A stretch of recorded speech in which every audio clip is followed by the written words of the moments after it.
I'm Teresa Woodard. Here's a look at your headlines from North Texas. A memorial continues to grow for victims and survivors of a deadly explosion at a Dallas apartment complex. 3 people died, including an 18-month-old child. More than a dozen families lost their homes and everything they owned. Now, an attorney representing the property owners says he knows who caused the blast that happened last Thursday.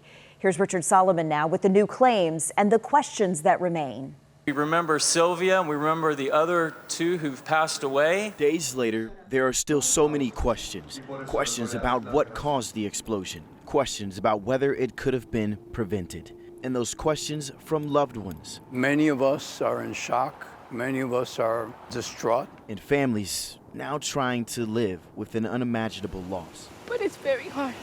We've never gone through this with any of our immediate family. 3 people were killed and several others injured in the powerful explosion and fire that leveled the Gilead apartments Thursday. Community activist Sylvia Collins, Marisol Perez, and her 1.5-year-old son didn't make it. For Perez's older sister, Nora, she understandably can't find the words. She cared about anyone and everyone. She was always there, especially for my mom. And now, days after the tragedy, an attorney says he has an answer to one question. Clearly, Barba Drilling hit the line. Jeff Henley represents the owners of the Gilead, the apartment complex. He says the Addison-based company, Barba Drilling Company, had been working on the complex at the time of the gas leak. The question is always going to be did Barbara disregard the markings, or were the markings done poorly, or were they even done at all? Investigators have not yet publicly said what caused the explosion, and multiple investigations are underway. And now we're getting a closer look at the site. You can see behind me the rest of the structure has since been torn down. Everything in this area completely charred by that explosion and by the flames. WFAA has reached out to the drilling company by phone and email, but we have not yet heard back as of now. But no matter what questions are answered, none will heal the hearts of so many who lost people, pets, everything. In Dallas, I'm Richard Solomon. Austin Street Center, which is a shelter in Dallas, is helping coordinate housing for the survivors. All 19 families will be moved into apartments within a half-mile of the complex that burned, so the victims can retain some familiarity with their neighborhood. Austin Street will cover 6 months' rent for those families, but they've only raised about 2/3 of what they need, so they are asking for monetary donations.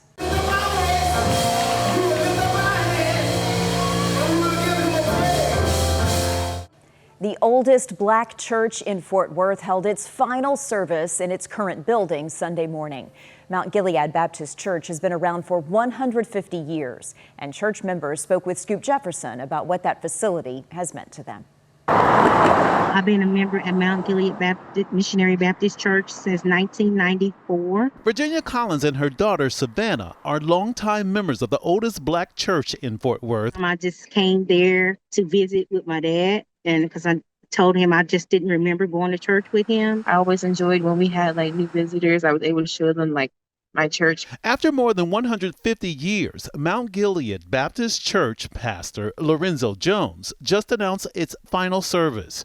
The historic church at 5th and Grove Streets downtown went up for sale last year, following years of deterioration, expensive repairs, and a dwindling congregation. The building has so many memories. Memories that just didn't outweigh a tough and emotional decision to start a new chapter for Mount Gilead. All the amazing moments that have happened there. The fact that I was able to raise my daughter in that building. The selling of the church, I feel like, is letting go of our past.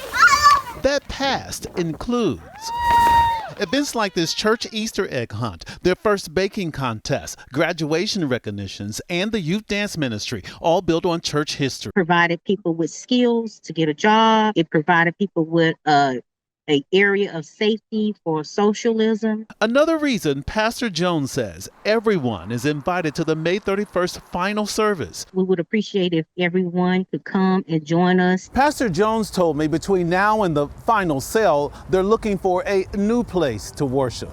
In downtown Fort Worth, I'm Scoop Jefferson. As we prepare to celebrate the nation's 250th birthday, we are telling the stories of everyday Americans who are making their communities better every day. Chris Lawrence introduces us to a North Texas student who's making an impact all across the world. Maya Menon arrives bright and early, over an hour before the first bell rings. Opens her laptop and fires up a Zoom call. Hi. To connect with girls 8,000 miles away. The Ugandan culture, it's a warm culture, but there's a lot of boundaries for young women. Maya created Global Girls Connect to mentor students at the African Women's Workforce Initiative and started recruiting her classmates at the Hockaday School. She talked about how they were kind of in this cycle of poverty and didn't have the education to get them out. Each year, like I've been in it for 2 years, so we get paired with these girls, and it's like 2 Hockaday girls and 2 girls from the school in Africa. The idea took flight a few years back on a family trip from Dallas to the Jinja district in a small village right along the Nile. This is my first time in Uganda, and I just wanted to thank you guys for welcoming me. What was your initial impression walking into that village for the first time? It was such an incredible experience. It was unlike anything I'd ever seen. What she witnessed here stayed with her. And I was so inspired by the girls there that it led me to want to figure out how I could use my resources at home and connect my community at Hockaday with the school and sort of act as another support system for them. What made you think, I can pull this off? Honestly, I didn't think I could pull it off at the beginning. Maya shared her plan with Hockaday's Director of Social Impact. I told her what I had experienced, and I pitched my seed of an idea to her, and she was so supportive and she was totally on board. 40 students have now joined her mission, and they've raised $130,000 to help more young women get training and internships in Uganda. Okay, I'm going. Today, they're helping the girls sell themselves to potential employers. And the elevator pitch was definitely a good way to facilitate that and learn how to tell your story, but also to market yourself and speak confidently, because that's another big part of the program. Everyone gets to keep a bandana, so make sure you take... Maya eventually went back to Uganda after so many conversations online. What was it like seeing them for the first time? Face to face, yeah, it was incredible. It makes such a difference to be able to see it firsthand and to see how their skills have improved over the past 6 months or however long they've been in the program. And when other students made the trip, it changed them too. I'm very grateful, obviously, to be at Hockaday and get my education, so I definitely don't take anything for granted anymore. What have you learned about yourself? Building something from the ground up is something I had never done before, especially not at this scale. The students are separated by an ocean, but united in their drive to learn, lead, and dream bigger. That was Chris Lawrence reporting, and those are your headlines from North Texas.